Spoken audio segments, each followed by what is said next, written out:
गुरुर्ब्रह्मा गुरुर्विष्णु गुरुर्देव महेश्वर गुरुर्साक्षात् परब्रह्म तस्मै श्री गुरवे नमः।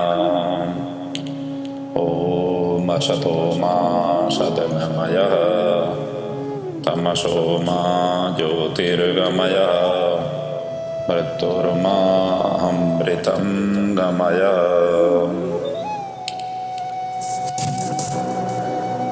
विश्व प्रसिद्ध अद्भुत ग्रंथ चाणक्य नीति की हम चिंतन मनन करते हुए 14वां अध्याय में पहुंचे हुए हैं। इसमें कुल 20 सूत्र है।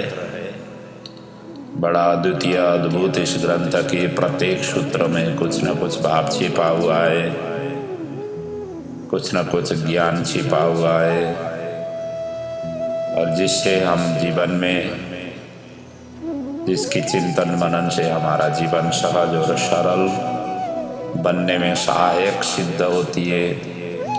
ऐसा इस शुक्तिमय इस ग्रंथ की सभी हम लोग आनंद ले रहे हैं चिंतन मनन के माध्यम से। आइए आज से अब विधिवत रूप से 14वां अध्याय की चिंतन मनन को आगे बढ़ाएं। चाणक्य जी कहते हैं पहला श्लोक में, पृथिव्यम त्रीणि रत्नानि जलमन्नम सुभाषितम मूढ़हि पाषाण खंडेषु रत्न संज्ञा विधीयते। इस पृथ्वी में 3 महत्वपूर्ण रत्न भरे हुए हैं। वो 3 महत्वपूर्ण रत्न क्या है? पहला है जल, दूसरा है अन्न, और तीसरा सुभाषितम अर्थात मधुर वचन। बिना जल से हम जी नहीं सकते हैं, बिना अन्न से हम जी नहीं सकते हैं, और बिना मधुर वचन से हम समाज में हर व्यक्ति के आगे हम अच्छे नहीं बन पाते हैं। जब अच्छे नहीं बन पाते हैं तो एक दूसरे के प्रति प्रेम सद्भाव ये जाती रहती है। जब हमारे ऊपर में समस्या आ जाएगी या कष्ट आ जाएगा या हमें किसी से मदद लेनी पड़ेगी, तब हमारी अप्रिय वचन को सुनते हुए वो उसी हिसाब से ही हमारी साथ और सहयोग देंगे। इसलिए मधुर वचन करेंगे, प्रिय वचन बोलेंगे, तो हर कोई व्यक्ति आपको साथ और सहयोग देने के लिए किसी भी क्षण में, किसी भी अवस्था में, किसी भी परिवेश में उपस्थित हो सकते हैं। इसीलिए उन्होंने कहा कि प्रिय वचन को, मधुर वचन को, उसी की ही वाणी को व्यवहार करो अपने समाज में, ये वो जोर दे रहे हैं। और कहते हैं अगले पंक्ति में, मूढ़हि पाषाण खंडेषु रत्न संज्ञा विधीयते। लेकिन जो मूर्ख लोग हैं वो रत्न कहाँ है उसकी खोजी कहाँ पर करते हैं? पत्थर के टुकड़ों में वो रत्न ढूंढते हैं। पत्थर के टुकड़ों को वो कहते हैं ये रत्न है।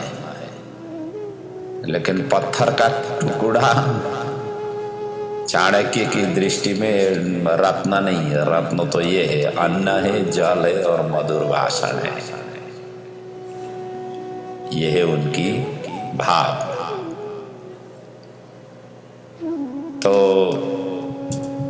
कहने का मतलब यही है कि कटु वचन कहने वाले का कोई आदर और सम्मान इस दुनिया में नहीं होती है। कटु वचन जितना बन सके दूर करें, अपने मुंह से नहीं निकले, इसका विशेष रूप से ध्यान रखें। इसी में ही कल्याण है। अगले सूत्र में कहते हैं, दारिद्र्य रोध दुखानि बंधन व्यसनानि च आत्मा पराद वृक्षस्य फलनेतानि देहिनाम।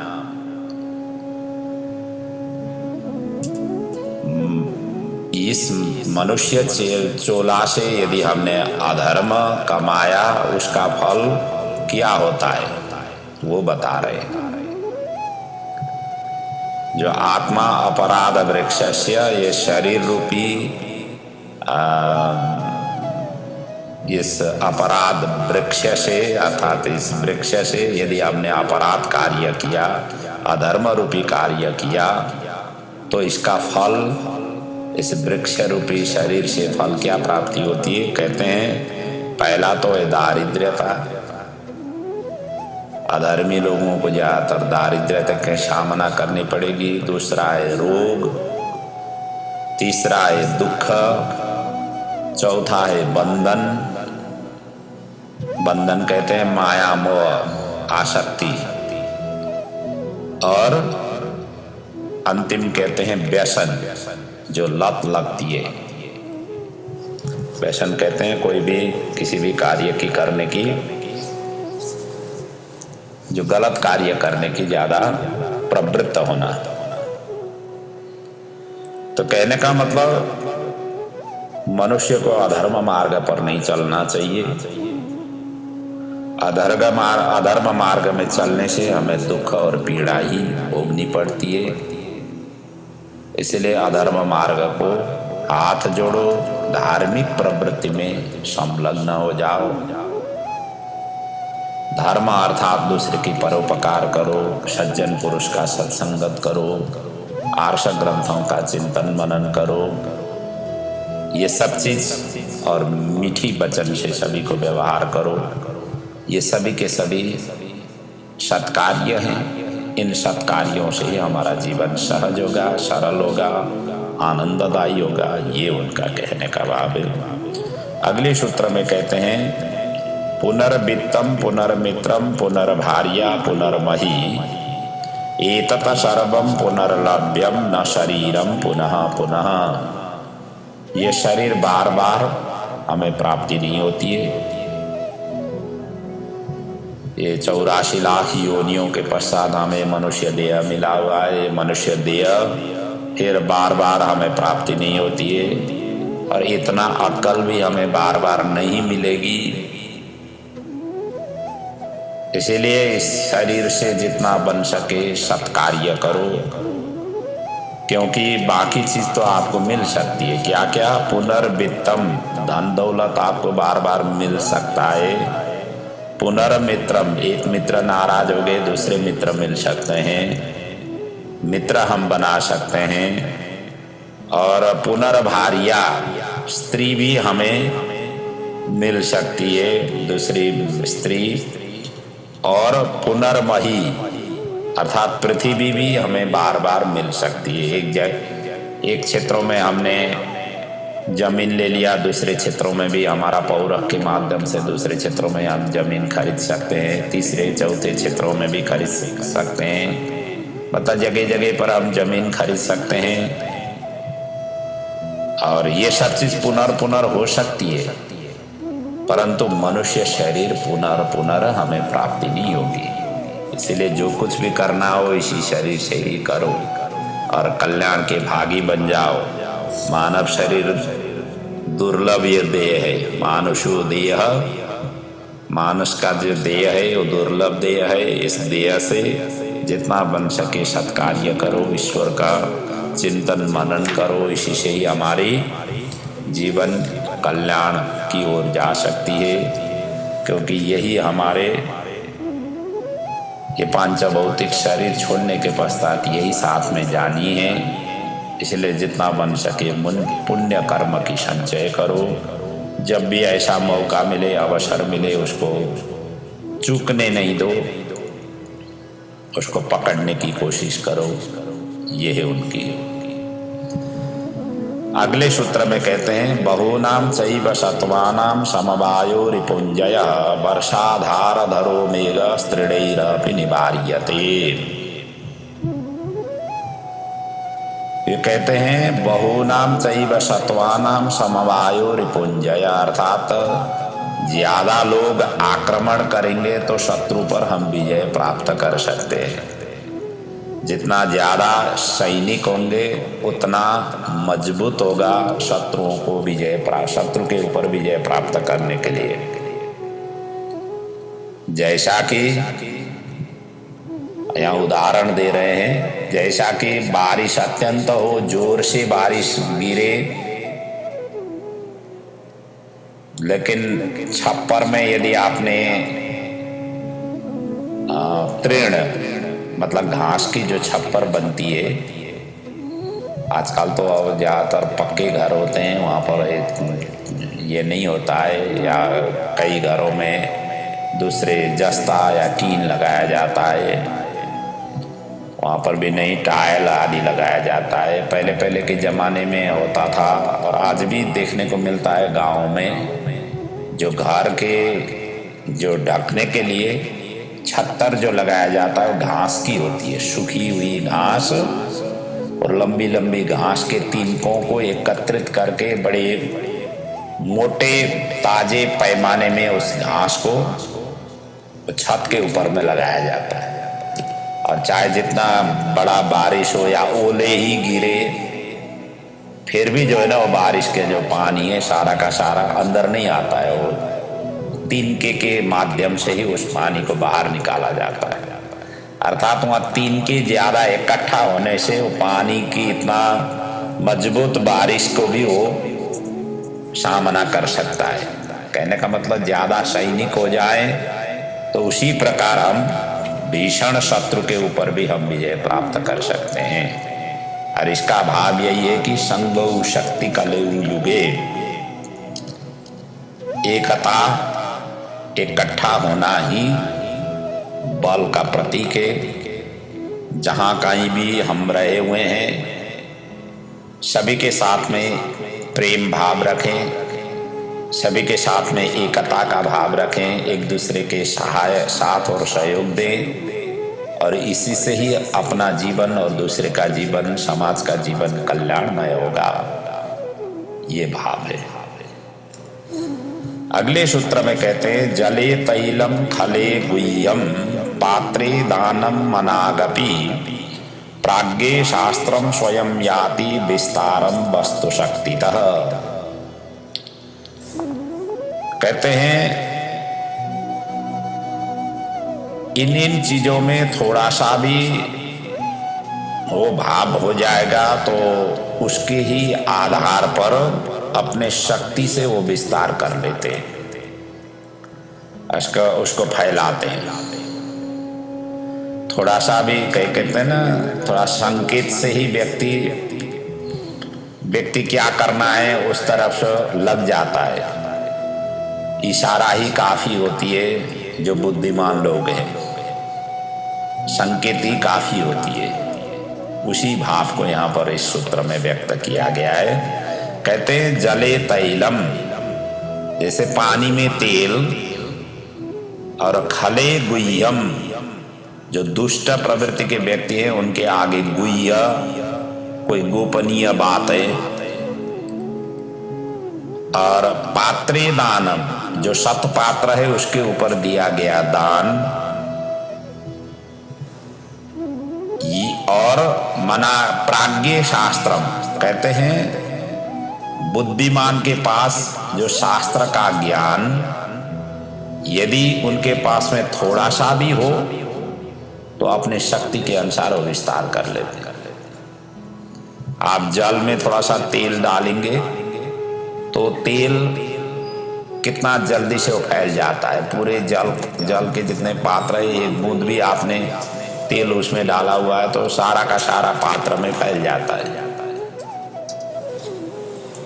और उसी प्रकार जो दुष्ट प्रवृत्ति के हैं उनके आगे आप कोई भी गोपनीय गुह्य बात कहेंगे तो चारों तरफ फैला देगा।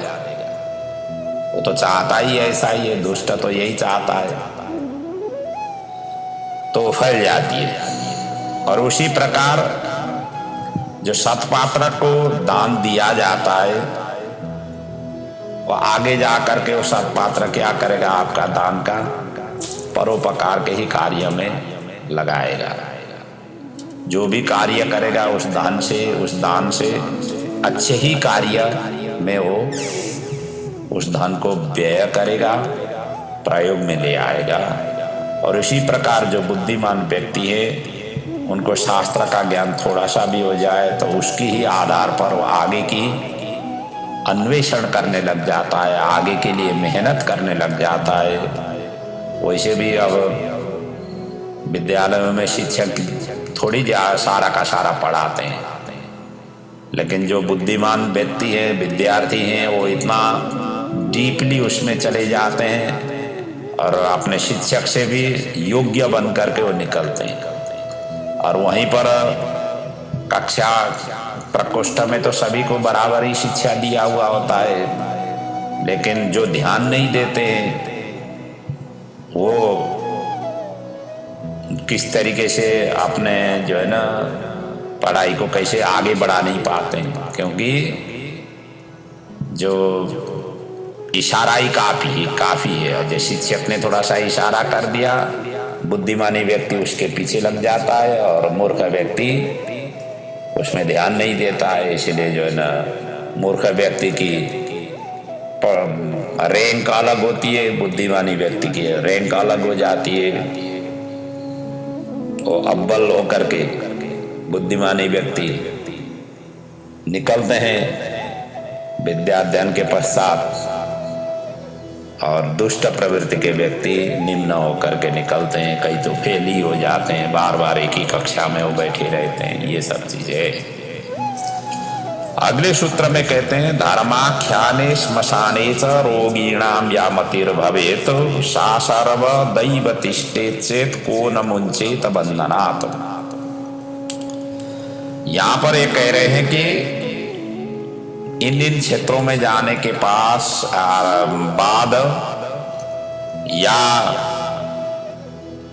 इनके संसर्ग करने के पश्चात व्यक्ति को पूर्ण रूप से वैराग्य आ जाती है। देखिए वैराग्य कहाँ से आती है, इसके लिए यहाँ पर 3 क्षेत्र बताए गए हैं। चाणक्य जी कहते हैं 3 क्षेत्रों में से आपको वैराग्य प्राप्ति होगी। कहाँ कहाँ है? एक तो धर्माख्याने, जहाँ सत्संग होती है, जहाँ धार्मिक आख्यान होती है। व्यास जी गद्दी में बैठ कर के कथा प्रवचन कर रहे हो, बड़े मार्मिक कथाओं को प्रस्तुत करते हैं। मार्मिक विषयों को प्रस्तुत करते समय जब कथा कहानी श्रवण करेंगे उस समय क्या लगता है कि संसार ऐसा ही है। इस तरीके की वैराग्य वहां से प्राप्ति होती है। दूसरा स्थल है श्मशान भूमि। आप किसी की अंतिम संस्कार के लिए जाएंगे श्मशान भूमि में, दाह संस्कार की यात्रा में जब जाएंगे तो आपको लगेगा कि इतना महान ये पुरुष थे, इन्होंने जीवन में इतने सारे कार्य किए, अचानक इनका जाना हुआ, इतने अच्छे लोग थे। मतलब तरह तरह के उनके जितने भी कर्म उन्होंने किए जीवन में, जिस जिस तरीके से आप उनके साथ में जुड़ गए हो, उन सभी का सभी याद आ जाती है। और आपको लगता है कि संसार में हमें भी इसी प्रकार से एक दिन जाना होगा, संसार को छोड़ करके इसी तरीके से जाना होगा। इस तरीके की भाव, इस तरीका का वैराग्य हमें श्मशान की यात्रा से हमें प्राप्ति होती है। और तीसरा स्थल है हमें वैराग्य प्राप्त करने का अस्पतालों में, जहाँ रोगी बड़े अपने दर्दों से आर्तनाद कर रहे हो, ऐसे क्षेत्रों की यात्रा करने से भी व्यक्ति को वैराग्य उत्पन्न होती है। और चाणक्य जी कहते हैं ये वैराग्य यदि आपके जीवन में सभी समय में यदि उत्पन्न हो तो आपका कल्याण निश्चित ही है। इन क्षेत्रों में जाने के रहते हुए या वहां पर यात्रा करते समय तो आपको वैराग्य होता ही है, हर कोई व्यक्ति को वैराग्य होता है। लेकिन वो वैराग्य 24 आवर और 12 मंथ यदि आपका वैराग्य कंटिन्यू रहे तो व्यक्ति को ज़्यादा परिश्रम, ज़्यादा मेहनत, ज़्यादा वो करने की ज़रूरत ही नहीं है। आपको जो है ना सीधा आपका कल्याण होने वाला है, कल्याण हो जाता है। इसलिए कहते हैं सा सर्व दैवतिष्ठ चेत को न मुंचेत बंधनात्। ये सदैव ही ये रहे तो ये बंधन से कौन मुक्त नहीं होगा, अर्थात सभी के सभी मुक्त होंगे। इसलिए वैराग्य यदि आपके जीवन में नहीं आ रही हो तो इन क्षेत्रों की यात्रा हमें फ्रीक्वेंसी कर लीजिए, सत्संग फ्रीक्वेंसी श्रवण कर लीजिए, स्मशान भूमि की यात्रा फ्रीक्वेंसी कर लीजिए, तो आपको अवश्य ही वैराग्य आएगा। अर्थात ये संसार निस्सार है, संसार से हमें कुछ लेकर के जाना नहीं है, और इसी संसार के लिए हम कितने हमेशा हमेशा टेंशन में रहते हैं, हमेशा हमेशा एक दूसरे के प्रति ईर्ष्या, द्वेष, जलन, तरह तरह की हमारी जो है ना भावनाएं निकलती है, जबकि ये सब के सब यहीं पर छोड़ करके जाना है। चाहे जितना बड़ा महल हो, सोना तो वही 6 फुट वाली खटिया में ही है, एक नीचे मैट्रेस चाहिए, ऊपर एक ब्लैंकेट चाहिए, बस इतना ही चाहिए। तो कहने का मतलब चाहे जितना भी इकट्ठा करो, यूज तो आप उतना ही करोगे जितना आपकी जरूरत है। इसलिए ज्यादा इकट्ठा करने की जरूरत नहीं है। ज्यादा इकट्ठा करने से व्यक्ति टेंशन में आ जाता है। जितना जरूरत है उतना करोगे तो आप टेंशन मुक्त होगे। कई लोग जो है ना सामान एकत्रित करते हैं, इकट्ठा करते हैं, बड़े शौकीन होते हैं, तरह तरह की चीजें इकट्ठा करते हैं, लेकिन प्रयोग करने का दिन ही नहीं आता है। उसको प्रयोग किए बिना ही हम जो है ना वो पुराने होने लग जाते हैं। तो ऐसे सामान को एकत्रित करके कोई फायदा नहीं है। अगले सूत्र में कहते हैं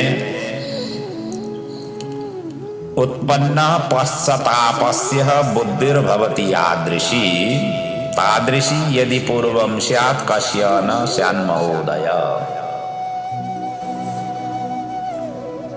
कोई आपने गलत कार्य किया, इस सूत्र की भाव है ये, कोई आपने गलत कार्य किया, उसके पश्चात आपको पश्चाताप हो गया।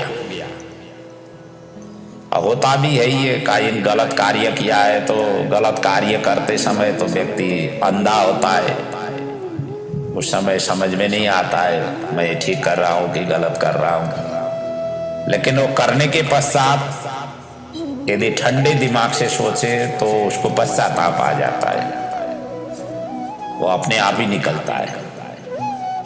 और जब पश्चाताप आ जाता है, वही पश्चाताप यदि पश्चाताप की जो भावना है, जो बुद्धि है, और इसी प्रकार की ही भावना यदि वो कार्य करने से पहले ही हो जाती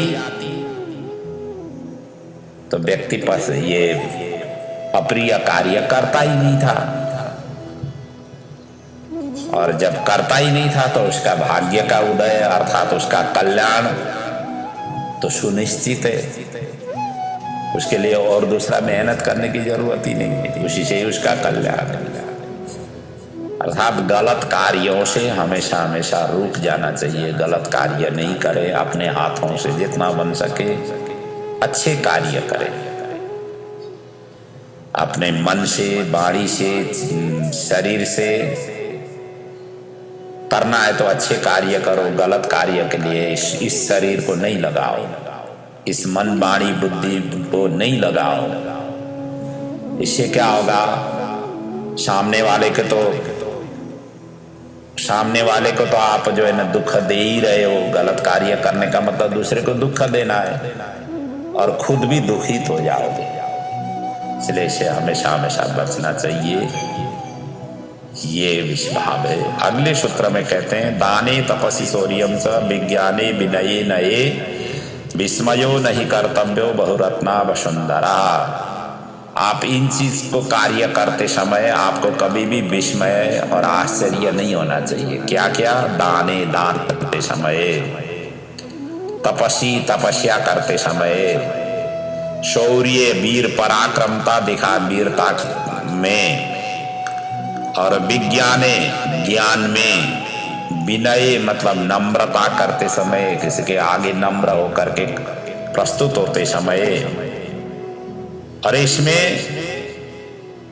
आपको कोई आश्चर्य करने की जरूरत नहीं है, क्योंकि इस दुनिया में ऐसे अनेक रत्न भर पड़े हुए हैं। बहुरत्ना वसुंधरा, अर्थात इस दुनिया में आपसे बढ़ चढ़ करके कार्य करने वाले, इसी क्षेत्र के कार्य करने वाले बहुत सारे लोग हैं। आप अकेले ही नहीं है, आप ही श्रेष्ठ नहीं है, आप ही नंबर 1 नहीं है, क्योंकि आपसे ज्यादा दान देने वाले पहले ही इस धराधाम में हो चुके हैं और आगे भी होंगे। दान के हिसाब से आपको ऐसे आश्चर्य विस्मय हो रहे हो तो, या तपस्या करते समय आपको ऐसा भाव जागृत हो रहा है तो आपसे पहले भी तपस्या करने वाले ऐसे महापुरुष बने हुए हैं, आगे भी होंगे। तो यदि आप वीरता प्रदर्शन करते समय आपको इस प्रकार की आश्चर्य हो रही है तो आपसे पहले भी कई वीर हुए हैं, आने वाले दिनों में भी होंगे। आप ही सर्वश्रेष्ठ वीर नहीं है, इस तरीके से सोचना चाहिए। और ज्ञान में भी उसी प्रकार से। तो भाव यही है कि दुनिया में एक से एक बढ़ करके एक व्यक्ति के ऐसे हैं जो दान, तप, वीरता, ज्ञान और संवेदनशीलता में बड़े चढ़े हैं। इसलिए आश्चर्य करने की कोई जरूरत नहीं है। अगले सूत्र में कहते हैं, दूरस्थोपि न दूरस्थो यस्य मनसि स्थितः यो यस्य हृदये नास्ति समीपस्थोपि दूरतः। इस भाव में ये कह रहे हैं कि यदि आपके हृदय में कोई चीज बैठा हुआ है तो वो दूर रह करके भी नजदीक है। यदि आपके हृदय में नहीं बैठा हुआ है तो समीप रहने पर भी वो दूर है, ये भाव है। कहते हैं दूरस्थोपि न दूरस्थो यो यस्य मनसि स्थितः, अर्थात जो जिसके मन में है वो उससे दूर रह करके भी दूर नहीं है, और जो जिसके हृदय में नहीं है तो वो समीप रहते हुए भी दूर है। तो हृदय से काम होने वाला है प्रेम, स्नेह, दया। ये भाव जिसके प्रति आपका रहता है वही व्यक्ति समीपस्थ है। जिसके प्रति भाव ये नहीं होता है वो समीप रहते हुए भी वो दूर है। इसलिए पास और दूर की विभेद को इस तरीके से मनन करना उचित रहेगा, श्रेयस्कर रहेगा। ये भाव है। अगले सूत्र में कहते हैं, यस्य चाप्रियम इक्षेत तस्य ब्रूया सदा प्रियम व्यादो मृगवदम कर्तुम गीतम गायाति सुस्वरम। जिसके लिए जो उचित लगे वही वाणी का प्रयोग करो। जिसको जो कहने से व्यक्ति प्रसन्न हो जाए उसके सामने उसी प्रकार की ही वाणी, उसी प्रकार की ही बर्ताव, उसी प्रकार की व्यवहार करो ताकि उसको प्रसन्न हो, उसको अच्छा लगे। क्योंकि इससे आपका भी कल्याण होगा, सामने वाले का भी कल्याण होगा। और जाके उनके सामने यदि आपने कटु वचन बोल दिया तो वो भी नाराज होगा, आपको भी दुख, नाराज होगा तो आपको भी दुखी ही होनी पड़ेगी। इसलिए प्रिय वचन बोलो पहले नंबर। तो उनको जो इच्छा, जो वो चाहता है उसी तरीका की वार्ताप करो। इससे क्या होगा कि वो सामने वाला बड़ा प्रसन्न होगा। अब जैसे कि उन्होंने एक उदाहरण यहाँ पर दे रहे हैं, व्याधो मृगवदम कर तुम गीतम गायति सुस्वरम। कहते हैं जो व्याधा है वो मृगों का वध करना हो तो सुमधुर गीत गाता है, क्योंकि ये मृग गीत के प्रति, गायन के प्रति बड़ा आसक्त होता है। ये ऋषि मुनियों ने इस तरीके से इसका अन्वेषण किया हुआ है, इसलिए गाना सुनने में बड़ा आनंद हो करके इसके कर्ण जो है ना एकदम सीधे करके उस श्रवण कर लेता है। जहाँ जहाँ मधुर ध्वनि आ जाती है उस मधुर ध्वनि के प्रति यह लालायित हो जाता है और उस मधुर ध्वनि की अन्वेषण करते हुए वो उसके पास में आ जाता है। इसलिए व्याधा क्या करता है, मृगों को वध करने के लिए सुमधुर ध्वनि, ऐसा म्यूजिक, सुस्वरम या तो सुस्वरम कहा हुआ, अत्यंत तान भर करके ऐसे स्वर का आलाप कर लेते हैं ताकि जो है ना मृग अपने पास में आए। जैसे पास में आया अपना कल्याण कर लिया, उसको जिस उद्देश्य से गया हुआ है उस हिसाब से कर देते हैं। इसलिए जो जिसके प्रसन्न की चीज हो, अपने स्वार्थ सिद्ध करने के लिए सदैव अपने सामने जो शत्रु है उनके सामने हमेशा हमेशा मीठा व्यवहार करो।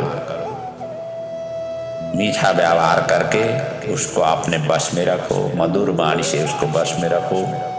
जब आपके पास में सामर्थ्य होगा तब फिर जो कुछ भी करना हो कर लेना। इस तरीका का ये इशारा है, क्योंकि राजनीति कूटनीति का ये शिक्षा दे रहे हैं। राजा जो है ना इस तरीके से व्यवहार करेगा शत्रु के ऊपर, तो जब शत्रु अपने बस में आते ही उसको साम दाम भेद नीति जो भी लगानी है लगा करके अपना कल्याण कर सकता है। ये भाव है। तो इसी प्रसंग के साथ आज की चिंतन मनन को हम यहीं पर विराम ले रहे हैं। आगे की प्रसंग पुनः अगले पड़ाव में करेंगे। चाणक्य नीति के अद्भुत दिव्यतम सूक्तियों को चिंतन मनन करते हुए जीवन को आप सरल बनाएं, सहज बनाएं, यही प्रभु के चरणों में वंदन प्रार्थना।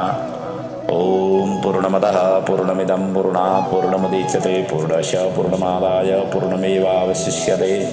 ओम शांति शांति शांति। ओम।